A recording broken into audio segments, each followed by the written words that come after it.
ನಮಸ್ಕಾರ. ವಿಶೇಷ ಕಾರ್ಯಕ್ರಮಕ್ಕೆ ಸ್ವಾಗತ. ನಾನು ಪೂರ್ಣಿಮಾ. ನೋಡಿ, ಈ ಸರ್ಕಾರ ಏನ್ ಮಾಡ್ತಿದೆ ಅಂತ ಹೇಳಿದ್ರೆ, ಒಂದ್ ಕೈಯಲ್ಲಿ ಕೊಟ್ಟು ಒಂದ್ ಕೈಯಲ್ಲಿ ಕಿತ್ಕೊಳ್ಳೋ ಕೆಲಸ ಮಾಡ್ತಾ ಇದೆ. ಜನಸಾಮಾನ್ಯರಿಗೆ ಹೊರೆಯಾಗುವಂತಹ ಕೆಲಸ.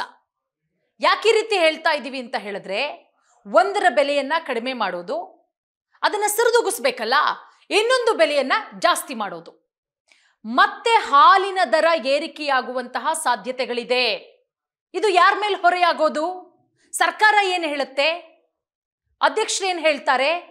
ಬಮೂಲ್ನ ಅಧ್ಯಕ್ಷರು ರೈತರಿಗೆ ಅನುಕೂಲ ಮಾಡಿಕೊಡುವಂತಹ ನಿಟ್ಟಿನಲ್ಲಿ ನಾವು ಹಾಲಿನ ದರವನ್ನ ಹೆಚ್ಚಳ ಮಾಡ್ತಾ ಇದ್ದೀವಿ. ರೈತರಿಗೆ ಕೊಡ್ತಾ ಇದ್ದೀರಾ ಸ್ವಾಮಿ? ಇನ್ನೊಂದು ಉದಾಹರಣೆ ಕೊಡ್ತಾರೆ, ಇನ್ನೊಂದು ಕಾರಣ ಕೊಡ್ತಾರೆ. ಇವರಿಗೆಲ್ಲ ನಾಚಿಕೆ ಆಗಲ್ವಾ? ಏನ್ ಕಾರಣ ಕೊಡ್ತಾರೆ ಅಂದ್ರೆ, ಬೇರೆ ರಾಜ್ಯದಲ್ಲಿ ಹಾಲಿನ ದರ ಬಹಳ ಕಡಿಮೆ ಇದೆ, ಅದಕ್ಕೆ ಹೋಲಿಸ್ಕೊಂಡ್ರೆ ನಮ್ಮ ರಾಜ್ಯದಲ್ಲಿ ಹಾಲಿನ ದರ ಇರಬಹುದು, ಬೆಣ್ಣೆ ತುಪ್ಪ ಇರಬಹುದು, ಮೊಸರು ಇರಬಹುದು, ರೇಟ್ ಕಡಿಮೆ ಇದೆ. ಅಲ್ಲ ಸ್ವಾಮಿ, ಬೇರೆ ರಾಜ್ಯಗಳಿಗೆ ಯಾಕೆ ನಮ್ಮ ರಾಜ್ಯವನ್ನ ಹೋಲಿಸ್ತೀರಾ?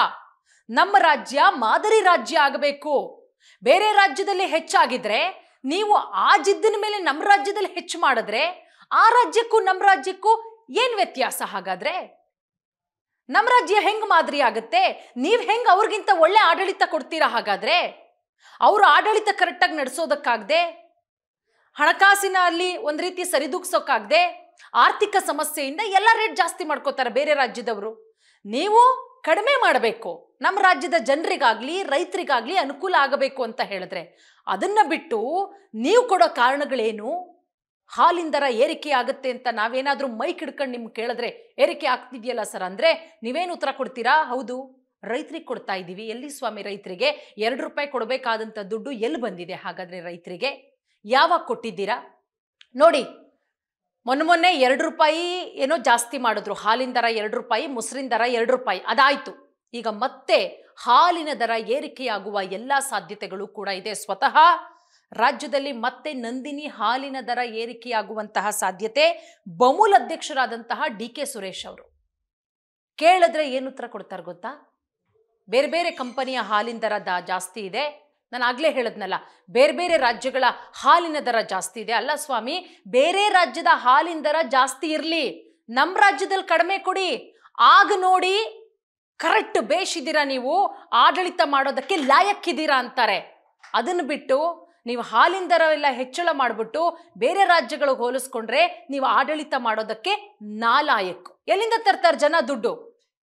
ನೀವು 56,000 ಕೋಟಿ ರೂಪಾಯಿ ಗ್ಯಾರಂಟಿಗೆ ಸರಿದೂಗಿಸೋದಕ್ಕೋಸ್ಕರ ಜನರ ಹತ್ರ ಕೀಳೋ ಕೆಲಸ ಮಾಡ್ತಾ ಇದ್ದೀರಾ. ನಂದಿನಿ ತುಪ್ಪದ ದರ ಲೀಟ್ರಿಗೆ 90 ರೂಪಾಯಿ ಏರಿಕೆ ಸ್ವಾಮಿ. ಉಳ್ಳವರು ಶಿವಾಲಯವ ಕಟ್ಟುವರು, ನಾನೇನು ಮಾಡ್ಲಿ ಬಡವನಯ್ಯ ಅಂತ ಎಲ್ಲರೂ ತುಪ್ಪ ತಿನ್ನೋರೇ ಅಲ್ವಾ ಜನ? ಏನೋ 1 ರೂಪಾಯೋ 2 ರೂಪಾಯೋ ಹೋಗ್ಲಿ, 5 ರೂಪಾಯಿ ಜಾಸ್ತಿ ಮಾಡಿದ್ರು ಓಕೆ. 90 ರೂಪಾಯಿ ನಂದಿನ ತುಪ್ಪದ ಬೆಲೆ ಏರಿಕೆ ಆಗಿದೆ ಅಂತ ಹೇಳಿದ್ರೆ ರಾಜ್ಯದ ಜನರನ್ನ ಎಲ್ಲಿ ಕರ್ಕೊಂಡು ಹೋಗ್ಬೇಕು ಅಂತ ಇದ್ದೀರಾ? ಏನೇನೋ ಕಾರಣಗಳನ್ನ ಕೊಡ್ತೀರಾ.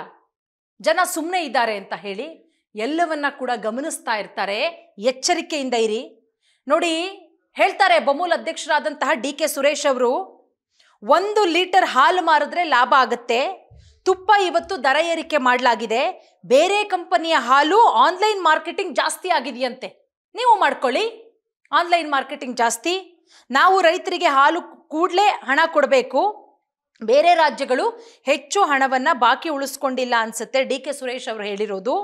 ಮತ್ತು ಅವ್ರು ಹೇಳ್ತಾರೆ, 50 ಲಕ್ಷ ಲೀಟರ್ ಹಾಲಿಗೆ ನಮ್ಮ ಕೈಯಿಂದಲೇ ರೈತರಿಗೆ ಹಣ ಕೊಡ್ತಿದ್ದೀವಿ. ಮೊನ್ನೆ 2 ರೂಪಾಯಿ ಜಾಸ್ತಿ ಮಾಡಿದ್ರಿ ಹಾಲಿನ ದರ, ಮೊಸರಿನ ದರ, ಅದೇನು ಮಾಡಿದ್ರಿ? ಅದ್ರ ಲೆಕ್ಕ ಹೇಳಿದ್ರ ನೀವು? ಬನ್ನಿ ಪ್ರೆಸ್ ಮೀಟ್ ಮಾಡಿ ಇಂತಿಂತಂದಕ್ಕೆ ಇಷ್ಟಿಷ್ಟ ಆಗಿದೆ ಅಂತ ಹೇಳಿ ತಾಕತ್ತಿದ್ರೆ ರಾಜ್ಯದ ಜನರಿಗೆ ಲೆಕ್ಕ ಕೊಡಿ. ಅದನ್ನು ಬಿಟ್ಟು ಬಾಯಿಗೆ ಬಂದಂಗೆ ದರ ಏರಿಕೆ ಮಾಡ್ತೀರಾ. 90 ರೂಪಾಯಿ ಎಲ್ಲ ದರ ಏರಿಕೆ. ತುಪ್ಪದ ಬೆಲೆ 1 ಲೀಟರ್ ತುಪ್ಪ ನೀವು ಹೋಲ್ಸೇಲಲ್ಲಿ ತಗೊಂಡ್ರೆ 580 ರೂಪಾಯಿ, ನೀವು ಅಂಗಡಿಗಳಲ್ಲಿ ತಗೊಂಡ್ರೆ 600 ರೂಪಾಯಿ, ನೀವು ಇನ್ನೊಂದು 2-3 ದಿನದಲ್ಲಿ ಹೋಗಿ ತಗೊಳ್ಳಿ 700 ರೂಪಾಯಿ ಆಗುತ್ತೆ. ತುಪ್ಪ ತಿನ್ನಕ್ಕಾಗತ್ತಾ ಸ್ವಾಮಿ ಜನ? ಏನು ಮಾಡಬೇಕು? 1 ಸ್ಪೂನ್ ತಿನ್ನೋರು ಅರ್ಧ ಸ್ಪೂನ್ಗೆ ಹೋಗ್ಬೇಕಾ? ಹಂಗೂ ಬೇಕಾದ್ರೆ ಹೇಳ್ಬಿಡ್ತೀರಾ, ಅರ್ಧ ಮಾಡ್ಕೊಳ್ರಿ, ನಿಮಗೆ ತಗೊಳಕ್ ಯೋಗ್ಯತೆ ಇಲ್ಲ ಅಂದ್ರೆ ಅಂತ. ನಿಮಗೆ ಕರೆಕ್ಟಾಗಿ ಅಧಿಕಾರ ಮಾಡೋ ಯೋಗ್ಯತೆ ಇಲ್ಲ. ನೀವು ಜನಗಳ ಮೇಲೆ ಬರೆ ಹಾಕ್ತಾ ಇದ್ದೀರಾ. ಈಗ ಮತ್ತೆ ಹಾಲಿನ ದರ ಏರಿಕೆ ಅಂತೆ.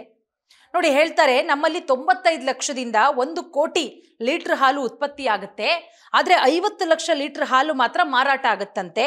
ಸರ್ಕಾರ ಹಾಲಿನ ಮೇಲೆ ದರ ಹೆಚ್ಚಳ ಮಾಡಿರುವ 4 ರೂಪಾಯಿ ರೈತರಿಗೆ ಕೊಡೋದಕ್ಕೆ ಸೂಚಿಸಿದ್ವಿ.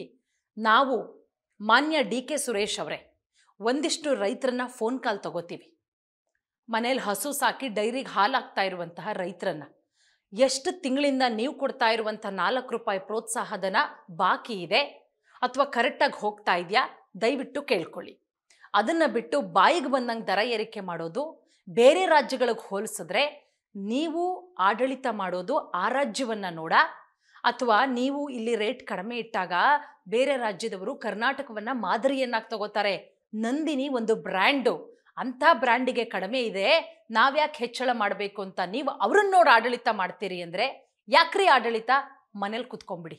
ನೋಡಿ, ಬೇರೆ ಬೇರೆ ರೀತಿಯ ಕಾರಣಗಳನ್ನು ಕೊಡ್ತಾರೆ. ಒಕ್ಕೂಟಗಳ ಮನವಿಯ ಮೇರೆಗೆ ತುಪ್ಪದ ದರ ಜಾಸ್ತಿ, ಅವ್ರ ಮೇಲೆ ಇವ್ರು ಹಾಕೋ ಕೆಲಸ, ಇವ್ರ ಮೇಲೆ ಅವ್ರು ಹಾಕೋ ಕೆಲಸ. ಹಾಲಲ್ಲೂ ಕೆಲವು ಕಡೆ ನಮಗೆ ನಷ್ಟ ಆಗುತ್ತಂತೆ. ಸರ್ಕಾರ ಏನು ತೀರ್ಮಾನ ತೆಗೆದುಕೊಳ್ಳುತ್ತೆ ನೋಡಬೇಕು.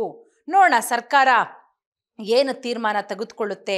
ಎಷ್ಟೆಷ್ಟಿತ್ತು ನಂದಿನಿ ತುಪ್ಪದ ರೇಟು, ಎಷ್ಟಾಗಿದೆ ನೋಡಿ. ಉಳ್ಳವರು ತಿನ್ನುವ ಕಾರಣ ತುಪ್ಪದ ಬೆಲೆ ಏರಿಕೆ ಮಾಡಿದ್ದೇವೆ, ಬೆಣ್ಣೆ ದರವನ್ನು ಏರಿಕೆ ಮಾಡಲು ತಿಳಿಸಿದ್ದೇವೆ, ಬೆಣ್ಣೆ ದರವನ್ನು ಪರಿಷ್ಕರಿಸಲಾಗುತ್ತೆ. ಏನು ಸ್ವಾಮಿ ಡಿ.ಕೆ. ಸುರೇಶ್ ಅವರೇ, ನಿಮ್ಮ ಹೇಳಿಕೆ ಏನು? ಉಳ್ಳವರು ತಿನ್ನೋದ್ರಿಂದ ಅಂದರೆ ಇದ್ದವ್ರಿಗೆ ಬರೆ ಹಾಕ್ತಲೇ ಇರ್ತೀರಾ. ಹಾಗಾದರೆ ಬಡವ್ರು ಯಾರಿಗೂ ನೀವು ಹೇಳೋ ಅರ್ಥ ಹೇಗಿದೆ ಅಂದರೆ ಬಡವರಿಗೆ ತುಪ್ಪ ತಿನ್ನೋ ಯೋಗ್ಯತೆ ಇಲ್ಲ ಅಂತ. ಏನು ಡಿ.ಕೆ. ಸುರೇಶ್ ಅವರೇ, ನಿಮ್ಮ ಹೇಳಿಕೆಯನ್ನು ಬದಲಾಯಿಸ್ಕೊಳ್ಳಿ. ಎಲ್ರಿಗೂ ತುಪ್ಪ ತಿನ್ನಲೇಬೇಕು, ಹಂಗಾದ್ರೆ ಉಳ್ಳವರು, ಹಂಗಾರೆ ನೀವು ತುಪ್ಪ ತಿಂತೀರಾ, ಬೇರೆಯವ್ರು ಯಾರು ತುಪ್ಪ ತಿನ್ನಲ್ವಾ?